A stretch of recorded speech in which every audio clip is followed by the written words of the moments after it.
Hello, Canucks fans. Welcome back to another episode of Canucks Conversation, brought to you by Bet365. My name is Dave Jelly. I am joined, as always, by Harmon Dial, our technical producer, Jacob Lazar, who you're going to hear from later, joins us as well. Family Feud Thursday today. I'm feeling good about our chances, Harm. I got to say, I don't even remember what's been happening. I just know that we're a pretty well-oiled machine, and we're good at Family Feud. I think that's fair to say. We've found our traction. The last 2-3 months for sure. What's a record that you think we can shoot for next year? Jacob, what's our record right now? Obviously, you have it on hand. Yes, you guys are coming into the week at 18-13. Okay, that's pretty good. Yeah. What's a record we can shoot for next year? I'd say, well, I guess we have to see what we finish the year with. And remember, the Family Feud season runs until October, and then it starts up again. There's no off season. Yeah, we'll start the new season when the next NHL season begins. Or we might do training camp probably. Yeah. Because we did our first one in Penticton. Was it actually? Was that the first one? It was on the patio in Penticton. That was our first Family Feud. All right. Yeah, okay. So then we'll start it up then. I mean, how many more will we have until that point? Roughly like 10, 15, somewhere in there. So Umblebee said something funny in the chat. Said Quad's been cheating, looking at the survey answers in advance. So I tried to do that once.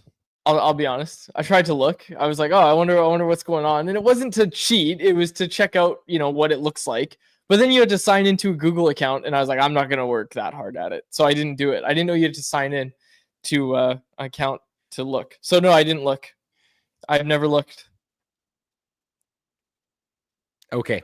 I believe you. Thank you, Jacob. Before we move on, I want to tell everybody about our Super Chat charity partner this season, the BC Mental Health Foundation. You want to make sure your question or comment gets in the show? Hit us with a Super Chat. Proceeds from our Super Chat will go to the BC Mental Health Foundation, changing the face of mental health and addiction by supporting breakthroughs in care, public understanding, research, and knowledge exchange. Okay, Harm. Some news to get. You call it news, rumors, reports, whatever you want to call it. There's some Canucks topics to get to, and they're centered around Rick Tocchet, and they're also centered around the Canucks coaching search. Now, I want to start with the one that came out this morning. This was courtesy of Emily Kaplan. Obviously, the Anaheim Ducks are announcing Joel Quenville. That's already been made public, I think. Yeah, they're announcing it officially. They're announcing it officially at a press conference, basically as we record this show. The Ducks are hiring Joel Quenville as their next head coach. Quenville was banned from working in the league up until, I believe, June 2024. Sometime in 2024, last year, he was banned from working in the league, obviously after the 2010 sex abuse scandal involving Kyle Beach in the lawsuit with Chicago Blackhawks, who Quenville was coaching at the time of all that. And I think the league found that Quenville didn't do enough with the knowledge that he had of the situation. So he was banned from working in the league. He's back in the league now as head coach of the Anaheim Ducks. And the news that's relevant to us is that, according to Emily Kaplan, Jay Woodcraft and Rick Tocchet were other final candidates for the position. Now, why is this interesting? Obviously, the East Coast thing is something that a lot of people are bringing up, that, this is simple. Tocchet just wanted to move to the East Coast. It was something that Jim Rutherford said played a role, but we saw a report from Rick Dhaliwal yesterday that we dove into that Tocchet was open to working anywhere. And obviously, we heard about the potential interview with Seattle. That one came courtesy of Frank Saravalli. And then today, we hear he was a final candidate for the Ducks head coaching job. First of all, before getting to the Rick Tocchet part, I really don't like the idea of Joel Quenville getting another head coaching opportunity. Just reading the General Block report, it's a really bad look on Quenville, and I know the Ducks are going to say they did their background research and whatnot. I don't like it, and he's very lucky that he's in a quieter NHL market because... continue. Yeah. He would be grilled if this was in any sort of like major Canadian market, for example, and rightfully so. The thing I'd like to know, because they keep talking about this, right? He's done work. He's done work over the years. He's learned from it.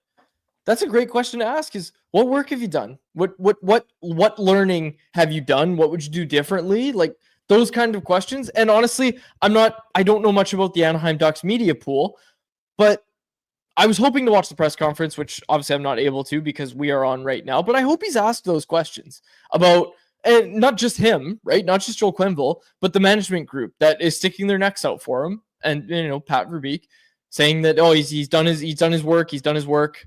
Okay, let's see what that work was. Like, I want to actually see and hear from you what it was that he did that made it so undeniable that you just said, yep, good to go, bring him back in the league, no problem. I find it concerning that Scott Powers at The Athletic, he covers the Blackhawks, posted this statement from John Doe / Black Ace One's lawyers, and I'm not going to read the full statement, but essentially called the hiring deeply troubling. So to me, if there are people that were sort of involved in the situation that still have these significant concerns about Quenville being hired as an NHL head coach again, where you're responsible for the safety of players like that, I don't feel comfortable with it. It's obviously, we don't really have much of a say or influence on that. There's not a lot we can do, but before we got into the Tocchet angle, I really wanted to sort of share that sentiment and feeling because I just couldn't gloss over it. No, I think that's good. I think it's good you brought it up. Obviously, we had similar conversation with Stan Bowman as well. Yeah. Okay. Here's another thing. I gotta say. Okay. And I am not trying to make light of the situation at all. How does Gary Bettman decide this is an appropriate punishment? You can't work in the league for 3 years.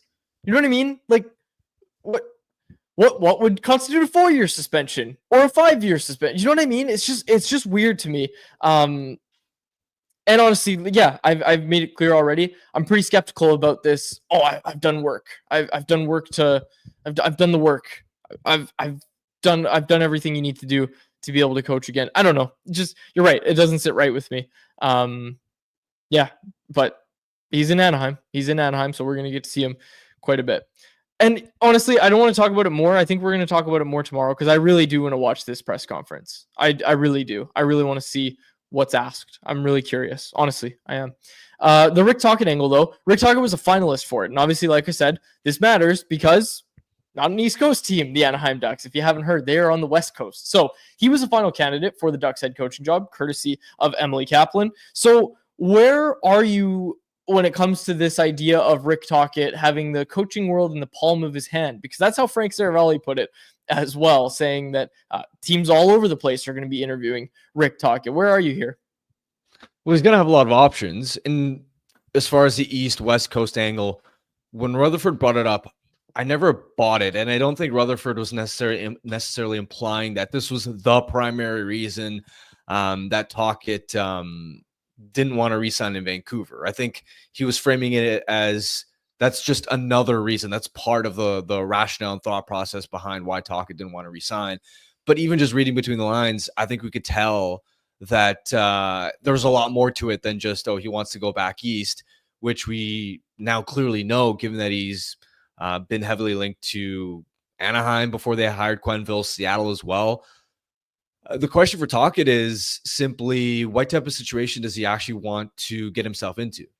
Because if it's just about getting a head coaching opportunity, he'll be able to land that no problem, whether it's in Seattle or Josh Yohe had an article over at The Athletic pitching why the Penguins should be going after Tocchet. And we know how tight Tocchet and Crosby are. And the Penguins are obviously going to want to keep Sidney Crosby happy after Mike Sullivan, his favorite coach, left. We know about the Philadelphia ties, his playing days there, how close he is with Keith Jones, Boston as well. But the issue with Pittsburgh, Philadelphia, and Boston are none of those teams are contending for a playoff spot anytime soon. So does Tocchet sort of sit back and wait for an opportunity where he can coach an actual contender? Or does he take one of these sort of rebuilding gigs, which in my mind, I mean, I obviously can't speak for Tocchet. I don't know what he's thinking, but it'd be a little bit strange if he left Vancouver to go to a rebuilding team. It wouldn't quite make sense as far as him not believing the vision to win here and then going to a program in, let's say, Pittsburgh or Philadelphia where they're even further behind. That's the thing I always come back to. And someone in the chat even said it too. about looking for Canucks news. We're gonna get to that in a second. There's some Canucks coaching news there as well. But that's the thing I keep coming back to is I'm just looking at it and saying, okay, for all the dysfunction, whatever, you were offered pretty good money here. It has to be about situation, right? Like it has to be about situation. And look, here's the thing no one wants to really talk about. And I'm not going to go down the whole list, but up to this point in his career, Rick Tocchet's gotten a pretty raw deal when it comes to his actual coaching positions, right? Like, wasn't he in Tampa right before they got a serious owner? Yeah. Am I misremembering? Okay, I am remembering that correctly. So he's with the Tampa Bay Lightning right before they get a serious owner that actually wants to win games and spend to the cap and all that sort of stuff. Then he goes to Arizona, and you don't need to hear about the dysfunction in Arizona. We obviously know all about that. And then he comes to Vancouver, and obviously that's the best situation he's been in. But, you know, he won the Jack Adams. He's put himself in that upper echelon of coaches. And I think for him, he's looking at it and saying, okay, what's my best chance at actually winning a cup as a coach? Because look, everybody loves to bring up the coaching record for Tocchet. And you look at those teams, like he didn't have world beaters on those teams when he was coaching them. So I don't know. I look at it and say, you got to be looking for a better situation if you're Rick Tocchet.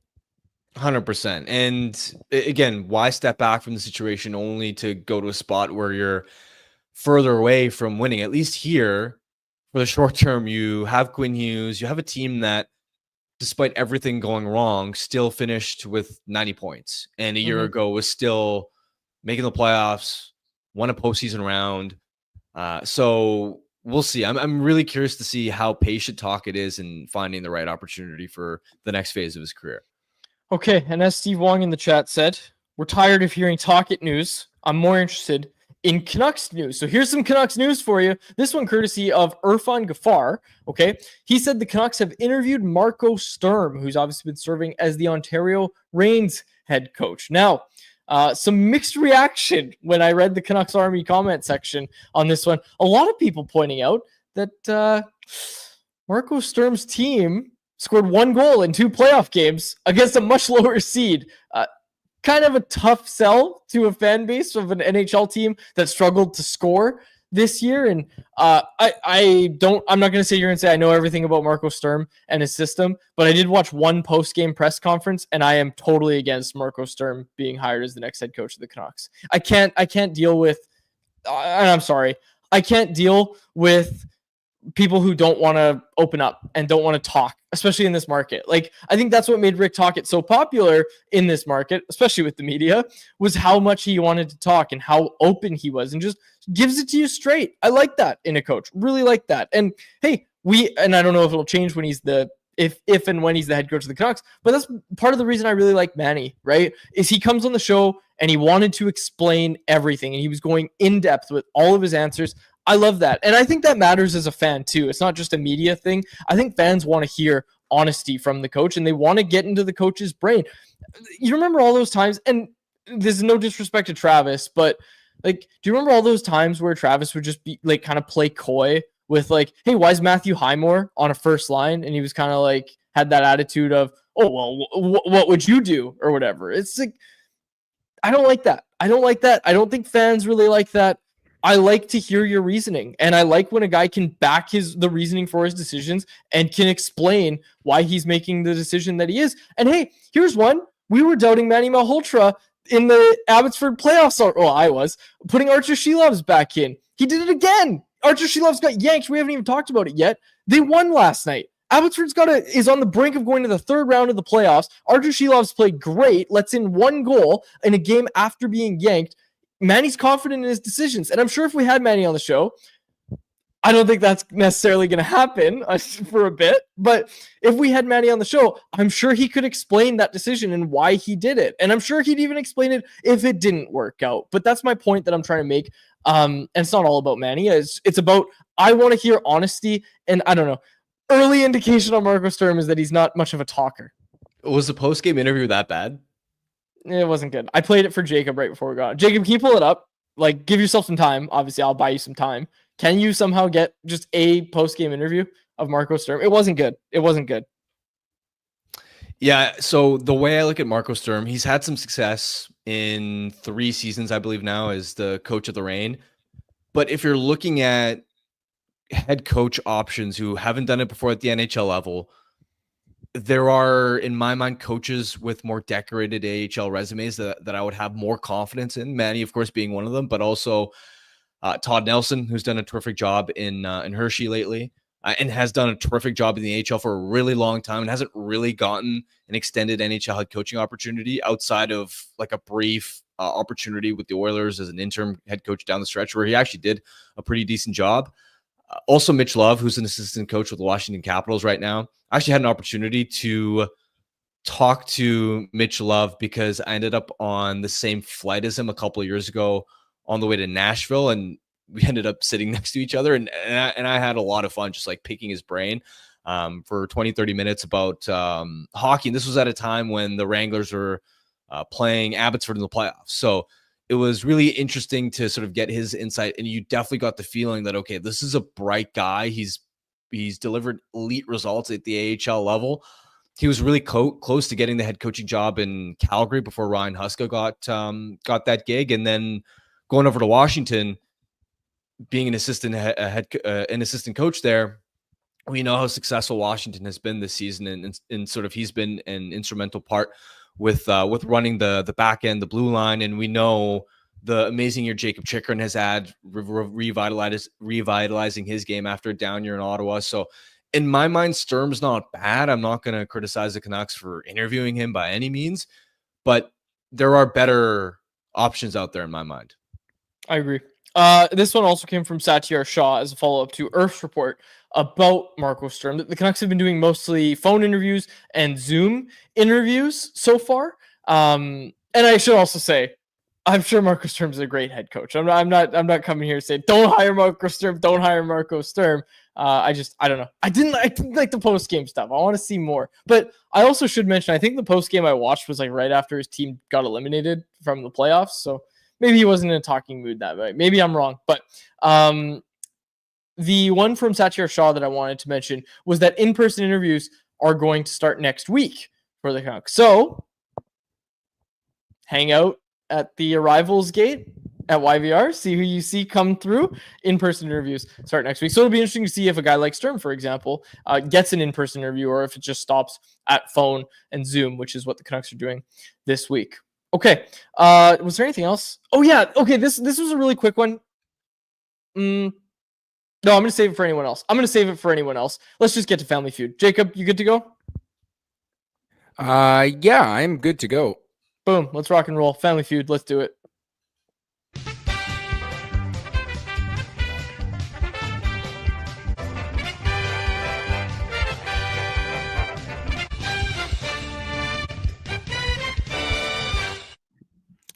Hello and welcome back to another edition of Canucks Conversation Family Feud. As I try and center my camera, there we go. Close enough. As I mentioned, you guys coming into the week at 18-13, lost last week. Is there a bounce back in the cards? Yeah, you know what? I think you can. This seems like a slightly easier survey as far as these results go, but still going to need some number ones to make it happen. And there might be a couple questions in here that trip you up. So you really got to think, hey, you're answering this in the way that a Canucks Army listener or Canucks Combo listener or Canucks Army reader would answer it. It's the only hint I'm giving you. All right, Quads, you're going to go first. For those of you who are new here, he will have 25 seconds on the clock. His timer will begin when I finish reading the first question. If he can't think of a response, he'll say pass, and we'll get back to it at the end. All right, Quads, you ready to go? Yes, sir.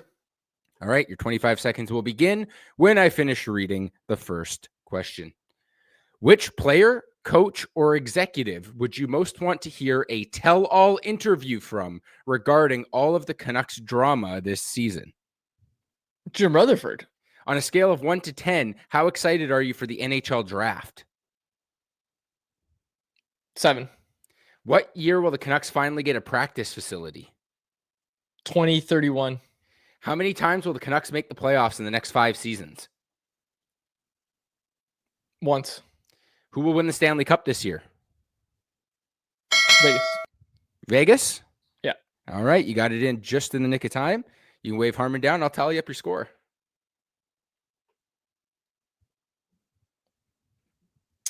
Bit of a tough one, Harm. I think I did okay, but it was a bit of a tough survey, I think. All right. Last time you said that you actually did all right, so Yeah, we'll see. Sometimes I come in, I'm like, oh, 200 points, and then Jacob's like, you got 47 and no number one answers. But I don't know. I didn't love that. I need to listen back to one of your answers there. Harmon, just mute. Take your headphone out for a second. I'll just okay, repeat it for you, Jacob. What was the question? The playoff one. How many times? Over the next 5 years? I said one. One. Got it. Okay. Herman's good now. Thank you for that. All right, Quads. You got only 76 points. All right. That's fine. That was tough. Yeah. So, Harmon, you're going to need 124. You'll have 30 seconds on the clock. Your time will begin when I finish reading the first question. If you can't think of a response, say pass. We'll come back to it at the end. If you give one of Quad's responses, you'll hear the buzzer, and I will ask you to try again. Harmon Dial, you ready? Yep. All right, you need to clutch up here. I believe in you. Which player, coach, or executive would you most want to hear a tell-all interview from regarding all of the Canucks drama this season? Quinn Hughes. On a scale of 1 to 10, how excited are you for the NHL draft? 6. What year will the Canucks finally get a practice facility? 2030. Try again. 2032. Yeah, try again. There's a range. 2028. Good, that works. I'm gonna pause. I'm gonna pause your time. Yeah, you gotta give him more time. You're gonna get some extra time. I will start your timer again when I finish reading the next question. Okay. All right. How many times will the Canucks make the playoffs in the next 5 seasons? 2 times. Who will win the Stanley Cup this year? Dallas. Dallas. Good. Yeah.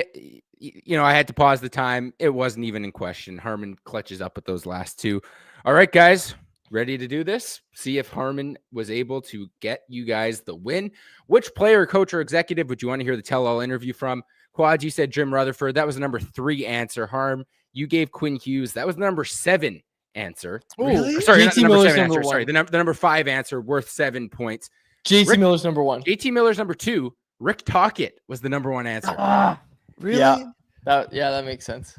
I mean, it does. Tocchet is the second person out of answer, if not Quinn, but I feel like Quinn is captain.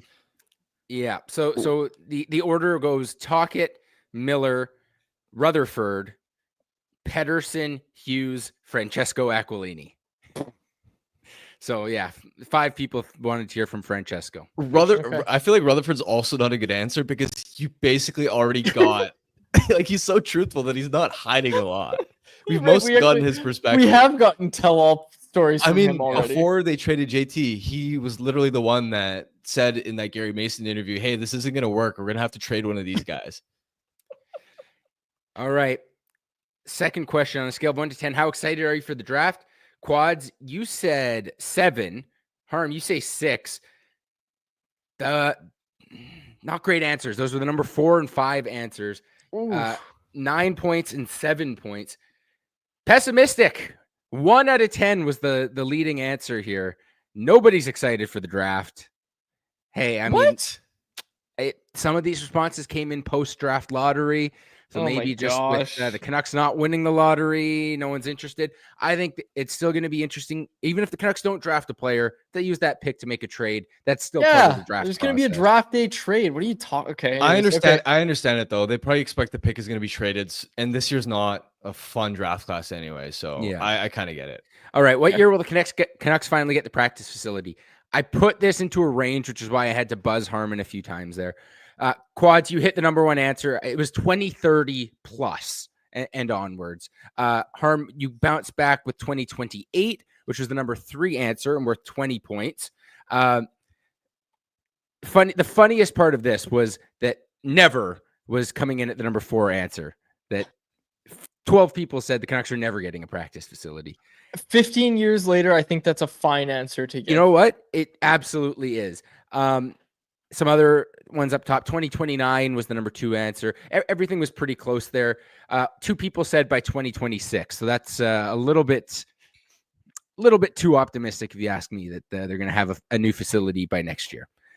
How many times will the Canucks make the playoffs in the next 5 seasons? Quads, you said 1. That was the number 2 answer. Harm, you said 2. That was the number one answer. So 20 points and 36 points. That was a huge one for you guys, getting your total up to 146. Unfortunately, I can tell you guys right now, you're going to fall a little bit short. Harm, you said Dallas for who will win the cup this year. That was the number one answer.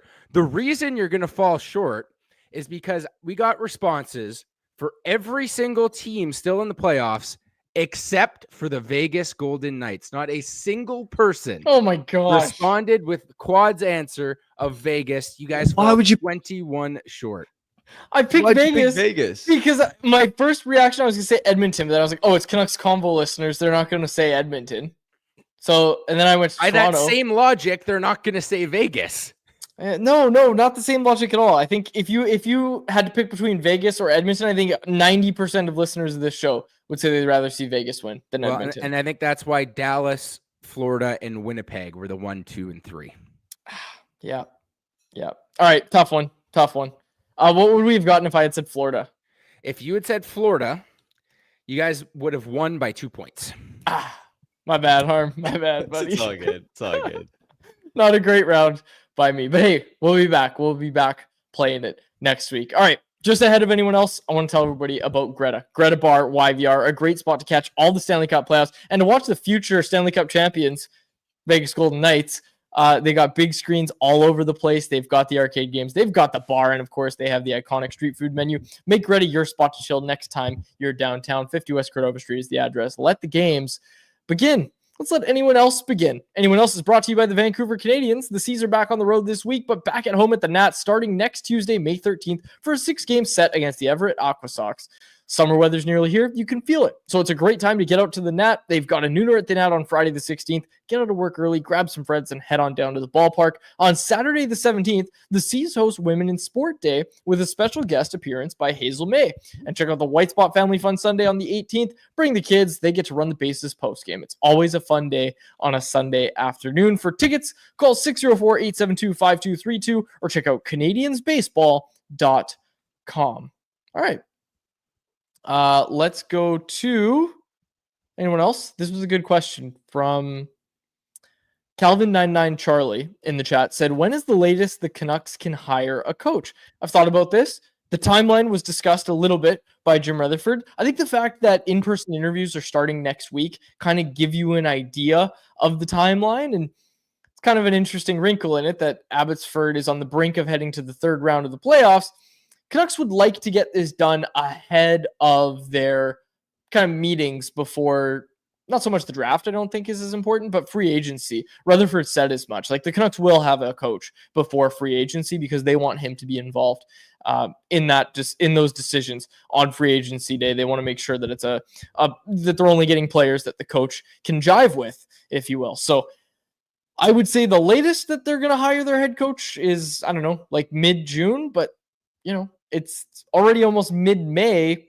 I wonder when it's going to come down. But if you're asking me the latest, I'd say they don't wait past mid-June. Yeah, Rutherford sounded really motivated to get it done as swiftly as possible without the risk of rushing and hiring the wrong guy.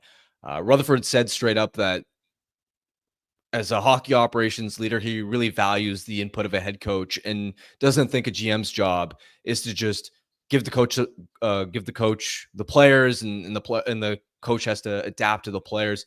He wants his head coach involved in sort of influencing the guys that they maybe target and go after, because he wants there to be sort of an alignment in vision and fit for how the roster should be built. Okay, so I was going to bring this up earlier. I said I'd save it for anyone else. This is what I was talking about.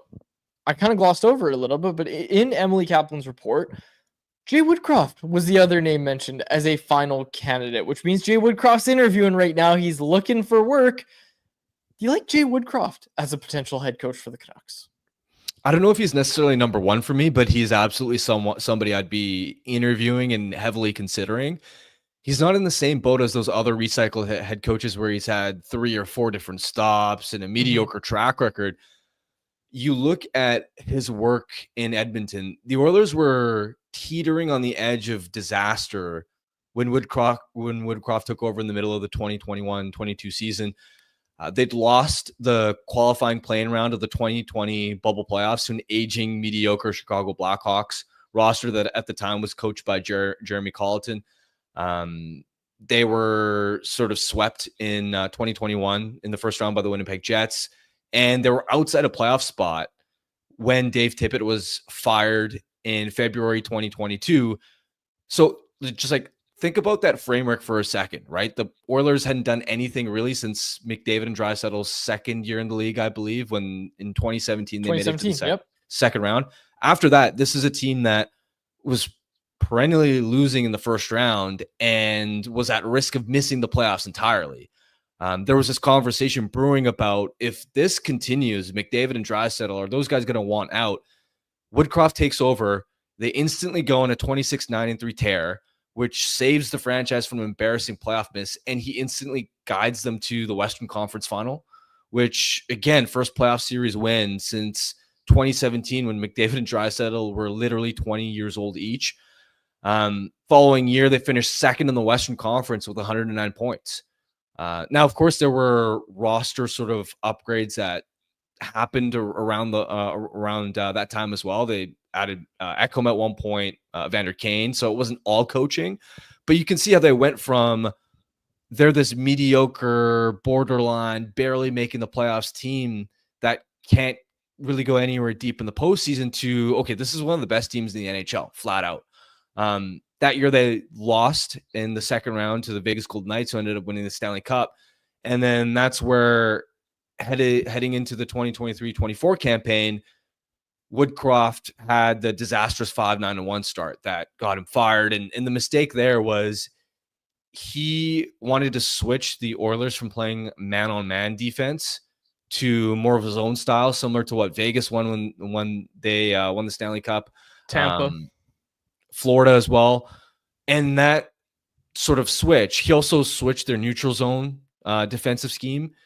The Oilers just couldn't adjust. It was a bit of a tire fire defensively, but also they couldn't get any saves at the time from their goaltenders. And they had horrible shooting luck at 5-5, one of the lowest shooting percentages in the NHL. Plus McDavid was playing hurt.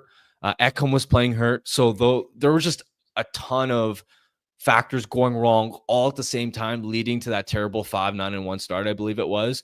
Woodcraft got fired there. But really, you step back and look at his tenure as Edmonton's head coach, and the only blemish is those handful of weeks at the start of the 2023-24 campaign. Now, there are sort of questions I have as far as, okay, great, he proved he can coach offense in Edmonton, but in Edmonton you have McDavid and Draisaitl. So can you do the same thing in Vancouver where you don't have those elite offensive weapons? And can you instill the right defensive structure and the right habits? And so I wonder if Rutherford and Alvin would sort of look at that and go, we don't know if he's going to be a fit for our roster specifically, but overall, I think he's a bright mind. He's really well spoken. I think he's really smart. And to me, if it's not in Vancouver, I expect him to have a lot of success in his second run as an NHL head coach, wherever it is.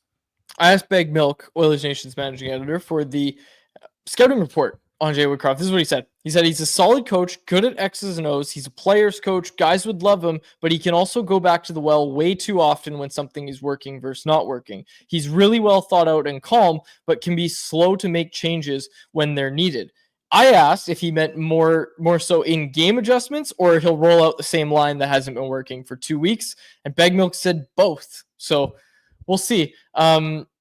It just came to my mind that Woodcraft could be a guy, and I want to quickly get to some response from the listeners right now. We got Angelo De, and I apologize, I can't pronounce that last name. We got Angelo in the chat who said, Woodcraft sucks. Right below it, Wesley Cooper says, Woody is the guy to hire. So you can see, some different opinions on Jay Woodcraft right now. So we will see which way it goes. But I just thought it was interesting because, again, he was a finalist for that Anaheim job as well. Means he's looking, and I could certainly see him getting an interview. So, again, if you're out at YVR, look for Jay Woodcraft. I feel like he's one of the guys that's pretty hard to pick out in a crowd, hey? Like he's one of the most normal looking NHL head coaches there is. his hair is so jet black. I wonder if there's a hair dye going on there.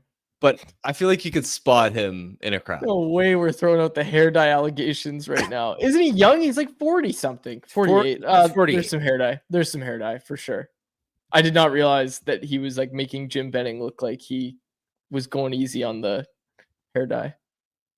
Oh yeah. Yeah, there's some hair dye going. You can spot him in a crowd. Okay, maybe. He's so normal looking. Okay, now Jacob pointed this out in our chat as well. Woodcraft's got 10 years as an NHL assistant, 4 as an AHL head coach, and 2 as an NHL head coach, all before his 50th birthday. More recently, he was in that commercial. What was that commercial for that he did? Do you remember seeing that? It was like after he was fired, and it was like, "Hi, I'm Jay Woodcraft," and it was like his friend's business or something. I don't remember that. I gotta find it.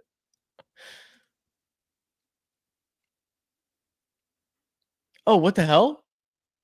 Fun fact, Oilers head coach Jay Woodcraft worked as a child actor on The Littlest Hobo. I had no idea that was a thing. I loved The Littlest Hobo as a kid. Did you ever watch that? No. Okay, now I saw it in the listing guide, and I used to think it was a show about small homeless people, but it wasn't. It was about a dog. And it's a really good show. And I clicked it for once. And I really liked The Littlest Hobo when I was a kid. That was a great TV. That's got to be Canadian, right? Jacob, you ever watched The Littlest Hobo? I did not. It is a Canadian television series. Yeah, it is. But yes, I never watched it. Yeah. Oh, this has a lot of history to it. Okay, we're book a Littlest Hobo actor. Not Jay Woodcraft. Another one. I don't know we're how gonna many do of them are still going to be Hobo. alive. This show ran like 50 to 60 years ago. No, it didn't. It wasn't that old. It absolutely was that old. Oh, you're right. The last episode was in like the mid 80s, but it started in the 60s. Mike Myers. Book Mike Myers. He was in an episode of it. Yeah, because I can just book one of the biggest Hollywood stars, out there. You guys on SNL every few weeks. He's making another Shrek movie, but I can just book Mike Myers onto Canucks Conversation. There's another good piece of media to consume is the new Shrek. Yeah, we're gonna do a Littlest Hobo watch along. We have a request to play the Littlest Hobo song as the outro. Can we pull that? Jacob? It's probably copyrighted. I don't think we can do that, unfortunately. I'll sing it. It's all good. Yeah, this is great. A lot of people watched the Littlest Hobo. I love this. This is awesome. Okay, where did we go here? Oh yeah, Jay Woodcraft. That's how we got on Littlest Hobo. And I can't remember what I was originally looking up about Jay Woodcraft. Welcome to Canucks Conversation, everybody. Okay, is there anything else you wanted to get to? And anyone else, Harm? I don't think so. There was one. There was a couple. If you scroll up to the top, there was a couple that you asked for early in the show. Oh yeah. Here we go. You mentioned Todd Nelson. You like Todd Nelson.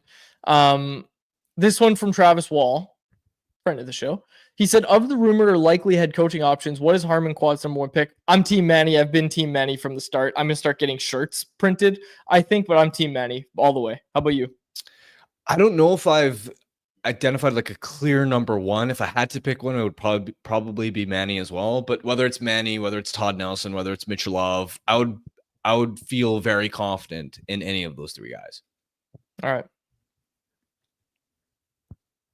See who gets arriving in Vancouver next week. Okay, we're gonna get to Curt Malawsky in just a second here, but just ahead of that, I want to tell everybody about Pacific Toyota dealers who are sponsoring this show and sponsoring the interview with Curt Malawsky.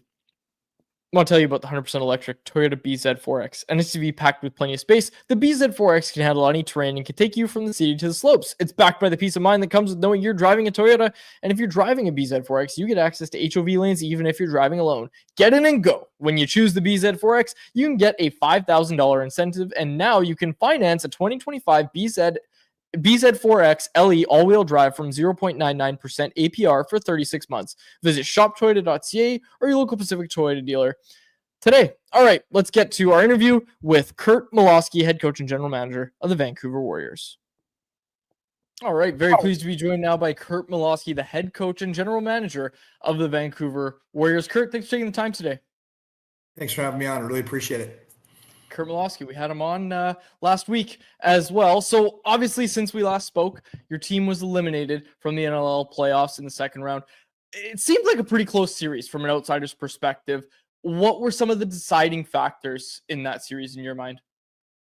Well, Buffalo, as you know, they're the two-time champs. I really think like we run a bracket in the NLL, so you get the top 8 teams go into a bracket, and we were put into the bracket with Buffalo, and I'm good friends with the GM. He's kind of like the bracket of death kind of idea. There's we were in there, Rochester, San Diego, and like I said, the Buffalo two-time champs. So we knew it was going to be tough. I fully believe whoever was going to win our series was going to go on and win the NLL championship. I still do believe that, Buffalo.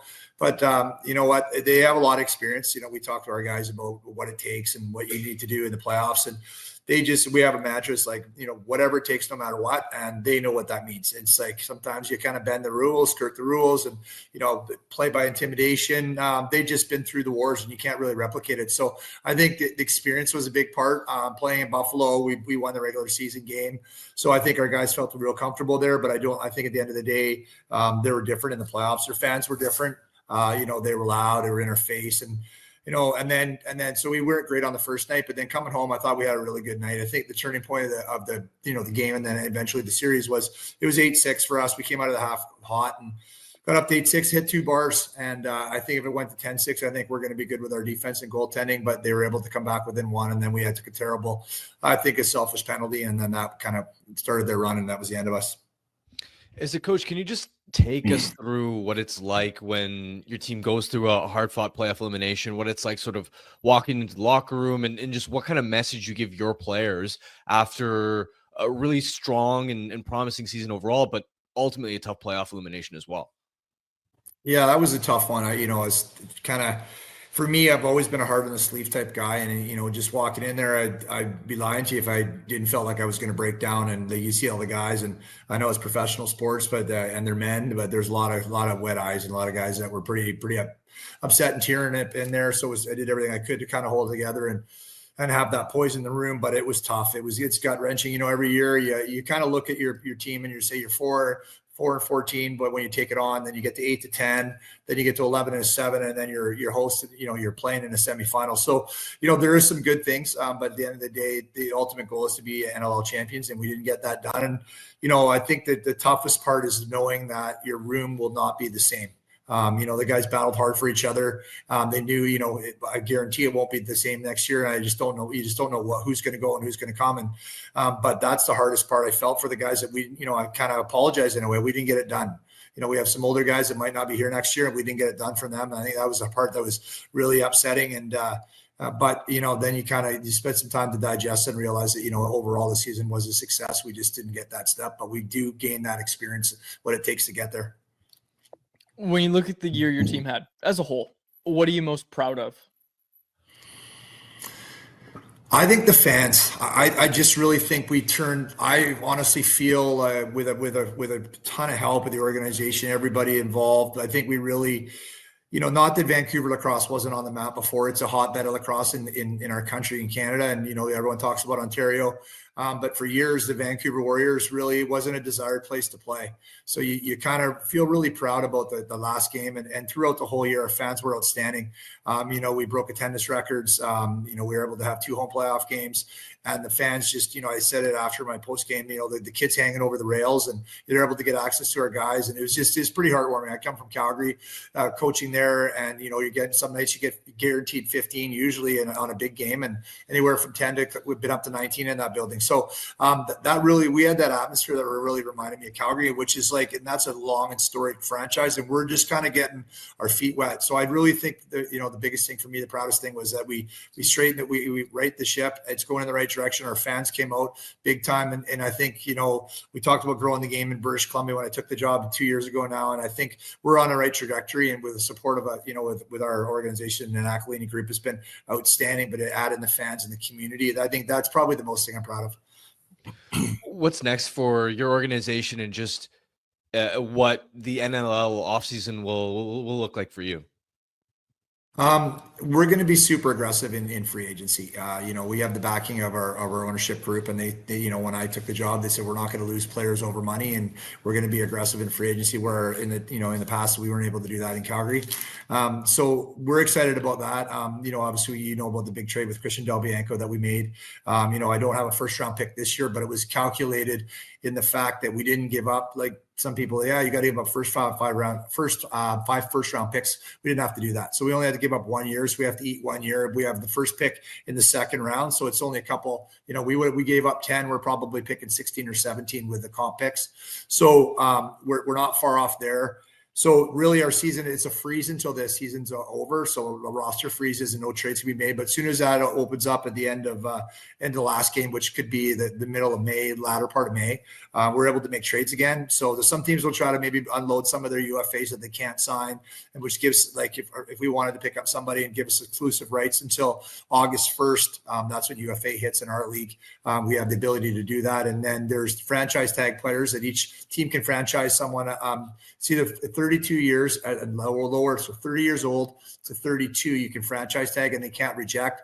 32 years old and older, they can reject. So we could do that to try to get some exclusive rights, or we just play it and let it get to free agency. So the other thing that was really big for us in the offseason here is that because we brought in Christian, because we had a lot of success, I think that really we're going to be an attractive place to play. Not only like we get treated very, very well with Canucks Sports and Entertainment, but now we have a legit chance. Like I can call free agents last year and say, hey, come to Vancouver. We got a real good team. We're a good trajectories are great. But then they're always like, but you don't have a goalie. Not that Walshy wasn't good. Don't get me wrong. He just hasn't proven himself yet.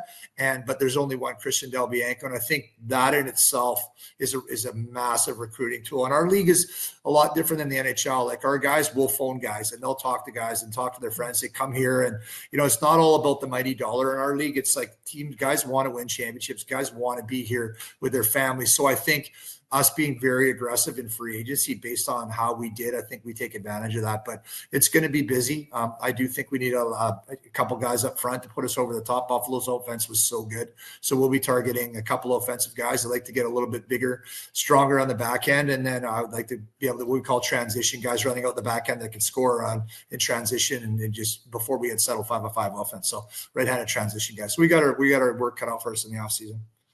Just curious, how many franchise tags does a team get? One. So you have one tag. So so there's teams out there that are in a position where if you don't really manage your free agents, like hypothetically speaking, you have two 30-year-olds which reach UFA status, you can tag one up and the other one can walk. So what teams will try to do is don't have them stacked in the same year so that they all come out different, or try to get someone to sign through their UFA status, because there's UFA status at 30 until you hit 32. And then once you be turning 33 that year, you can reject the tag. So that would be 92 birth year. That's how we kind of do it in the NLL, as we go by the birth year. So 92s this year are UFAs that can reject tags. So there's a lot of those guys around the league. So, we're making that trade for Christian. We were very comfortable giving up our 25 first round pick because we know there's a handful of 92s that we think that are from BC that are absolute, impact players that we can get. So it was all kind of played into that. So, we're getting to the point now we have to start managing some of our UFAs as we go down, and not just, some teams will rely on the fact, they're not going to leave anywhere. Well, next thing you know, they're gone. So we have to make sure that we're ahead of it too, and not resting on any recent success. I had more of a lifestyle question. Obviously in the NHL, guys are paid millions of dollars. It's a very different sort of thing in lacrosse.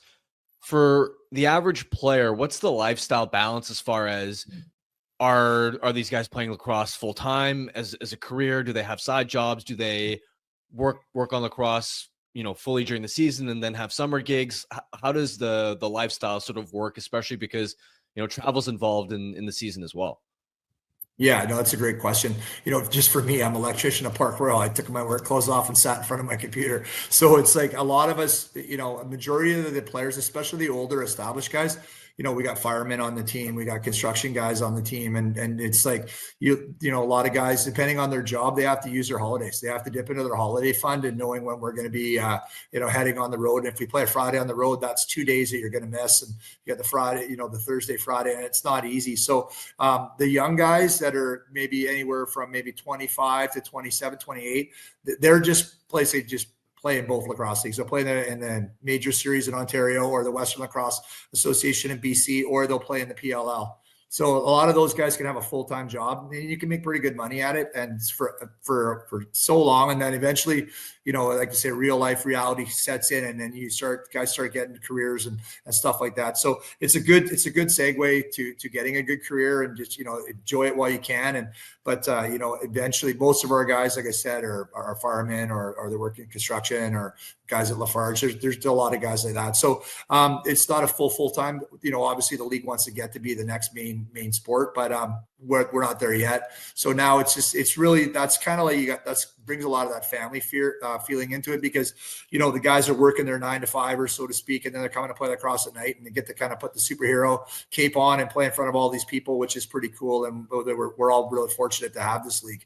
So I think our guys take nothing for granted. So, and I think that also helps us being so accessible. Our guys are they're regular dudes. Like I walk around the shopping center and, hey coach, great job, or this and that. Hey, how was the team? And it's really neat. And same thing with our guys. You can probably go to fire call and it's like, you're the captain of the Warriors. So it's kind of neat. It keeps everybody really grounded and appreciative and humbled that we have this opportunity. For you personally, I don't even want to say away from lacrosse, away from the Warriors. We know you're involved in youth lacrosse. What's your off season look like here? Well, I coach my son's Maple Ridge U15 A1 team, so I'm actually getting on the ferry tomorrow to Nanaimo to a tournament. I'm also running the provincial team for the BCLA, so Team BC we call it, which is all the top kids in the province, and then we'll go to nationals in Halifax. And then last year, my son got traded to the Minto Cup Championship, Colt Madnax.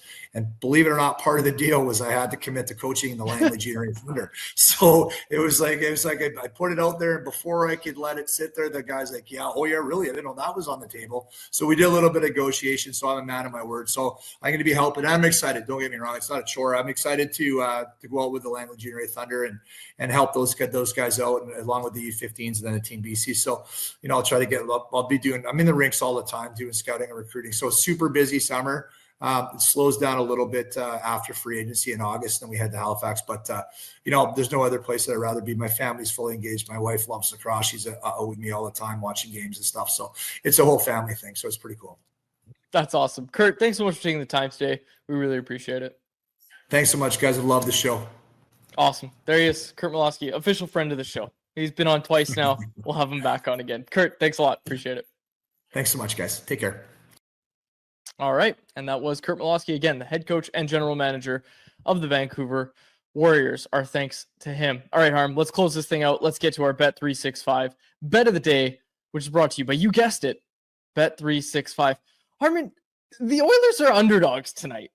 Are you picking up what I'm putting down? Do you like this? I do. All right. Harmon likes it. We're riding it. You can get the Edmonton Oilers visiting the Vegas Golden Knights in Game 2. You can get the Oilers money line at plus 110 odds. Oh, I like that. I like that one. I like that one. I like the Oilers to take a 2-0 series lead. Unfortunately for Canucks fans, I do think the Oilers have it. I think they've got it in them.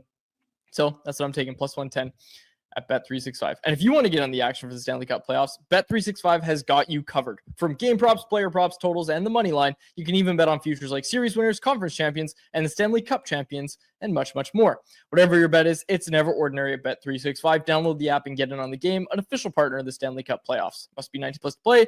If you choose to play, please play responsibly. All right, we will wrap it up there. For my co-host Harmon Dial and our technical producer Jacob Azar, our thanks again to Curt Malawsky for joining the show. My name is Dave Woodrelli. Thanks so much for this episode of Canucks Conversation. Canucks Conversation is live Monday through Friday, every weekday at 2 p.m. over on the Canucks Army YouTube channel. Make sure you like, subscribe, and interact in the YouTube live chat every day with us, folks.